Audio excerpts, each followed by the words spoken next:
Lindsay here, the Frugal Crafter, with one more really fun technique showing you how to use this Lost Coast Design stamp. This is a little kind of watercolor monoprint, and the great thing about this is that you can actually get 2 impressions from one coloring job, and it's just great, perfect for a quick and easy thank you or sympathy card, whatever you happen to be in need of. So I'm going to start with a little light tan yellowy ink. This is Wild Honey Distress ink, but any dye-based ink will be fine. I'm going to ink about the top 3/4 of this stamp. This is nice because it's just kind of like just a neutral yellow, and I'll be able to go over it with other colors without muddying them too badly.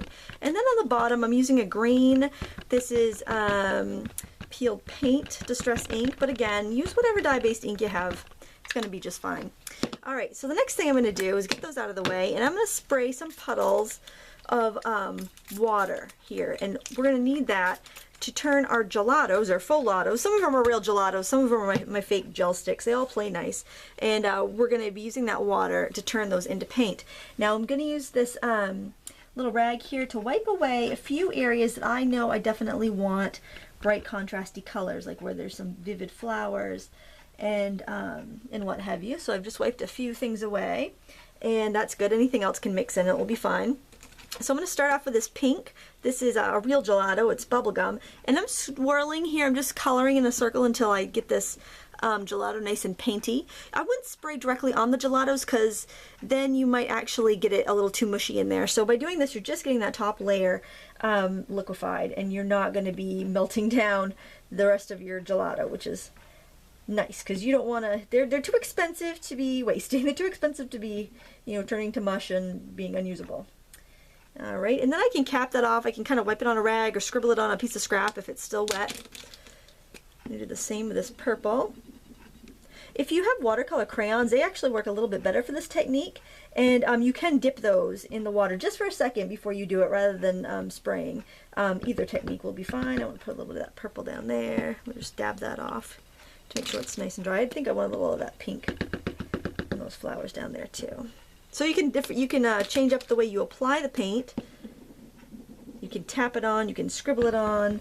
You don't need to take too much time. In fact, this is a really great kind of an icebreaker craft because you can kind of just get in, get inky, make some pretty things, and not spend a whole lot of time doing it, which is nice. So with that yellow, I definitely wanted to wipe it off because I went over the green ink. So I want to make sure that's clean before I put it away, so I don't get a surprise on my next project. Going in, just adding, I like depth of color, and once I add a color somewhere, I like to just kind of dab it somewhere else just so I have color harmony throughout the piece. That big frond there. And they're going to mix in with the underlying ink color, so it's all going to harmonize. You don't have to worry about that too much. Do a little brown on that cattail here. And then I'll put some brown elsewhere just so it all matches and goes together. Hopefully the sleeve of my fancy leopard print robe isn't wiping all my ink away. My sheets will be colored like gelato's colors. Silly. So you can see this green takes a little bit to work it up. I've got to scribble it quite a bit to get that ink liquefied. And the rubber is slicker than this matte, so if I'm trying to color on the stamp, it's not going to work. I know a lot of these sets come with clear stamps, and I really don't think they work very well with the gelatos. A rubber stamp is really a better bet for that, I think. Alright, once you're fairly certain that you have everything with some color on it, and that's why we use the ink pad to start, because that way you don't miss spots.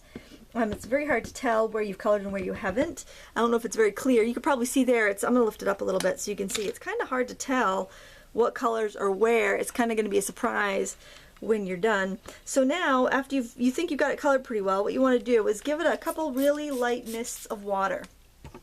Then I'm just taking a pre-folded white card base. This is from the craft store. Just, you know, those Nicole card bases that you can get. They go on sale. Like a pack of 50 for $5 a couple times a year. And I'm just rubbing over the back. Now, if I thought ahead, I would have had a piece of scrap paper here so that I didn't dirty up the back of this card, so I'm just going to be careful. But if you're doing this, I really recommend just throwing a piece of newspaper or scrap paper on top, because you can see how I've already got watercolor on the back. I don't know if anyone actually looks at the back of the cards, but if they do. And there you go. It's a really, really pretty card. And then before I clean my stamp, I'm actually going to spray it with water one more time. A little bit more water this time to really loosen up any of the pigment that's there. If you think it's really gotten dry, you can go in and add a little bit, because this is really, it's really wet. I don't even have to scribble on my colors first. I can go and add a little bit more if I think that it's kind of, most of the colors have worn off. And be random, you know, just make sure you have some color everywhere. I'm going to pull one more print from this. And I'm not going to worry about the back of my card getting dirty. Piece of scrap paper would do the trick, but that's all the way on the other side of my room, and I'm not going to make you wait. And look at that. I think I like the second one better than the first. There you have it. A really fun and easy technique. You can use ink pads, and you can even use markers if you don't have gelatos, water-based markers, watercolor crayons, watercolor paint. Knock yourself out, experiment, and have a grand old time. Thank you so much for watching. Until next time, happy crafting.